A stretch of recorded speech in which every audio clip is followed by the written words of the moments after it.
Good morning and welcome to this segment of the program. Inuagata Nusahai is still my name. I'm the workforce trainer and business coach. I feel so excited to come your way this morning and add value to your day.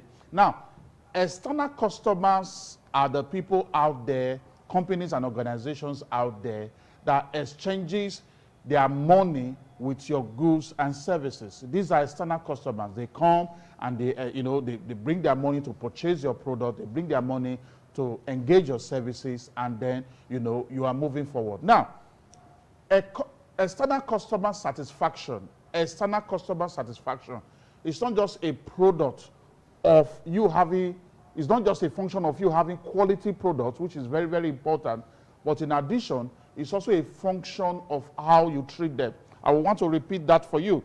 I said that external customer satisfaction is not just a function of you having quality products, which is critical, but it's also a function of how you treat them. Now, external customer satisfaction means that revenue is increasing. It means that sales is coming in, and that at the end of the day, will drive profit for you. But the journey to external customer satisfaction begins with internal customer satisfaction. This is very important. Now, who are your internal customers? Remember, I just told you just now that your external customers are the people that come to exchange their money with your goods, with your services. And their satisfaction is not just a function of the quality product, but it's also a function of how you treat them. I just said just now that, the journey to external customer satisfaction begins with internal customer satisfaction.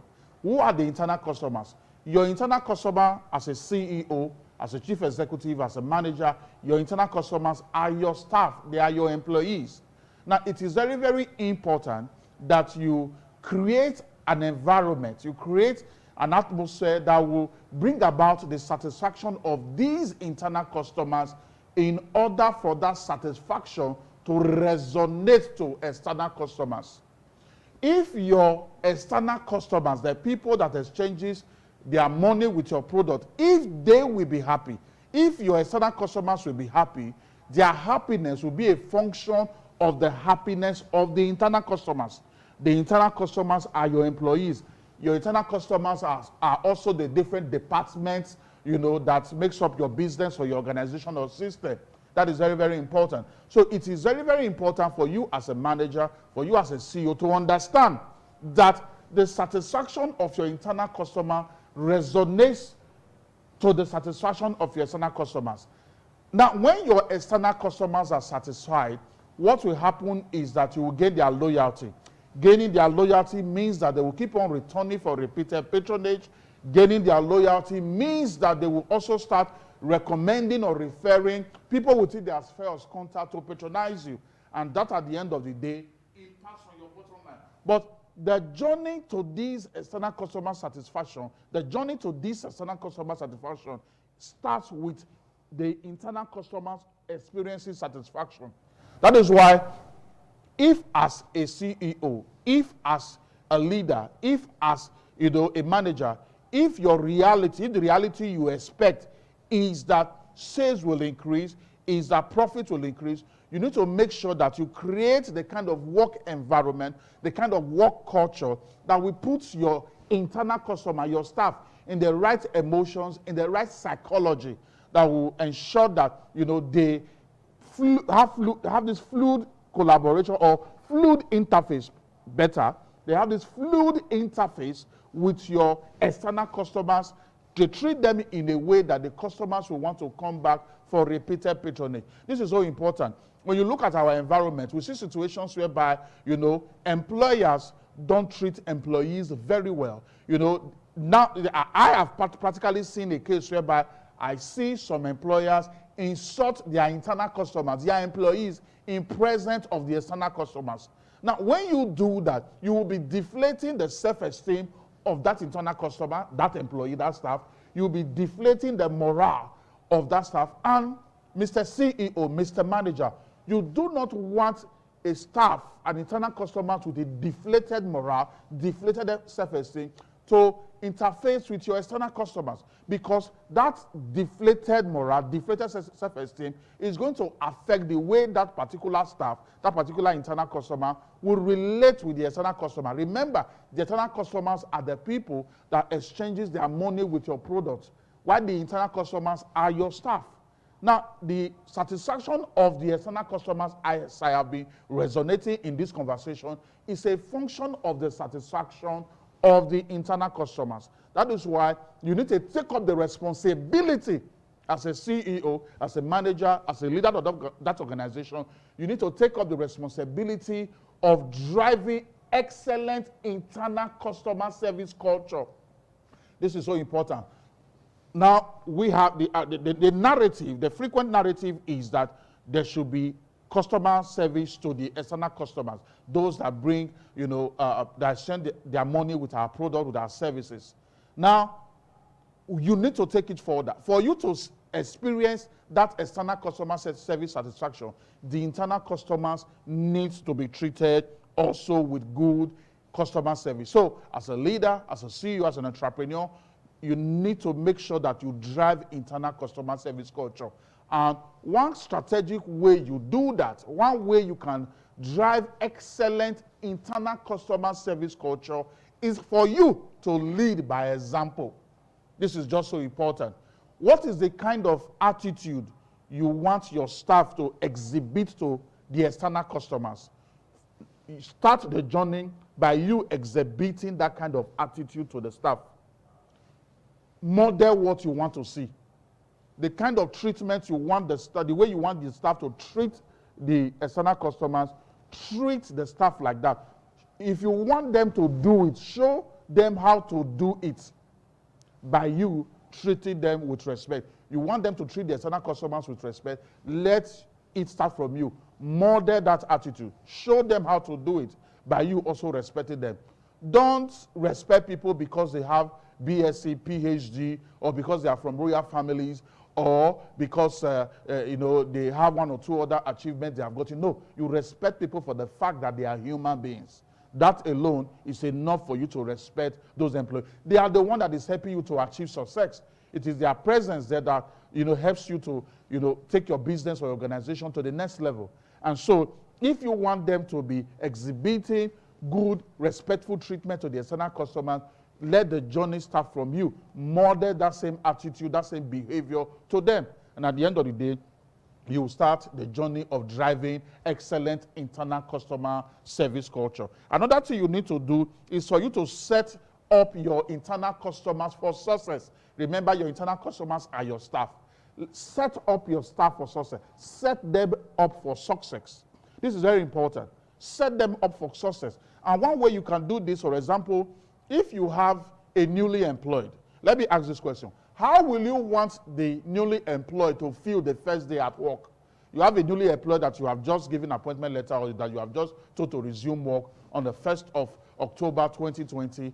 Now, how would you want that newly employed to feel on the first day at work? How the person will feel is a function of the onboarding exercise you have taken him or her through. If the onboarding exercise is that of a positive experience, from the very beginning of that staff working with you, you have set him or her up for success. This is so important. Then another strategic approach you can also use to drive excellent internal service, customer service culture, is for you to set them up with training. Now, this is very important, and this is seriously lacking in our environment. Set them up with training. When you employ somebody, you have an expectation as the employer. You have an expectation. You want that person to perform, in consonance with your expectation, or probably go beyond your expectation. It is so important for that staff to feel equipped on delivering on that expectation. It is so important you train the staff. When you train the staff, take the staff through, different value-adding training exercise. When you do that, that particular staff will feel very well equipped to deliver on the employer's expectation. This is so important, very important. Now, I've told you to drive excellent internal customer service culture. I said lead by example. Then secondly, I also said set up your internal customers for success. And then thirdly, I'm saying now that set them up for success through training or with training. This is just so important. Another strategic approach you can also engage to drive excellent internal customer service culture is for you to always involve and empower your internal customers. When I say involve and empower them, what am I saying? Let's make it very practical. Whenever you have issues in the business, in the organization, in driving the system, ensure that you always seek for the suggestions, the opinion, and the view, of your staff, of your internal customers. Doing that will make them feel connected to the company's vision. Doing that will make them feel connected to the company's future. The company is trying to solve a problem, try to sort something out, and then you involve them. That involvement is a form of empowerment. You are asking them, what do you think we can do to get out of this challenge, or to solve this issue, or to open a new market, or to do this and all that. When you do that, you are involving them, and that gives them a form of empowerment. Another very important thing you need to do to drive excellent internal customer service is for you to communicate. Communicate. What I mean is this: always get your internal customers, your staff, updated with the changes that is taking place in the system. Some years back, I worked in an investment company, where they have different investment packages and all that. And you will leave your city, you will travel to another town, and you are marketing their product and their services out there. And in the course of doing that, the management will change policy, they will change the features of some of their investment products, and you will just be in the field without being updated with the changes that are taking place. After spending 3 days or 1 week in the field, you come back to the office, you have marketed or you have told the clients or the prospect out there that these are the features of these investment products. And then when you come back to the office after 3 days or 1 week as a marketer, you return and you discover that, what policy has changed, features have changed. And that is not good for business. That is not good, for driving organizational, goals and objectives. It is very important you learn to communicate. If anything has changed, if anything is changing, keep your people updated. Keep your people informed and updated. And then I will conclude with this. For you to drive excellent, excellent internal customer service culture, learn to show genuine appreciation to your people, to your internal customers, to your staff, to your employees. Now, when I mean genuine appreciation, I'm not talking about the staff of the month plaque award that they will put on their wall and all that. No, let it be more connected. Take out time, come down to the shop floor, walk around, catch the people doing the right thing, and appreciate them for it. Let them understand how the little thing they are doing is contributing to the big picture of the organization's success. This is very important. I believe that lots of value have been added to you today. And I also know that you will want to reach me, and that is why my phone numbers have been on the screen. My NTN is 080-6686-5060. I take that again, 080-6686-5060. And the glow line has been there as well. It's 080-529. 29 again, 120. Take it just one more time, 080-529. 29 again, 120. So it's so important that you reach out to me. Let's see how I can help you drive this kind of work culture in your work, in your organization, in your agency, and then we build a better system for you and take things to the next level. I'll be seeing you next week, Wednesday. And when I return, I will still be the amiable Inuagata no Sakai. Your day is so blessed. Thank you.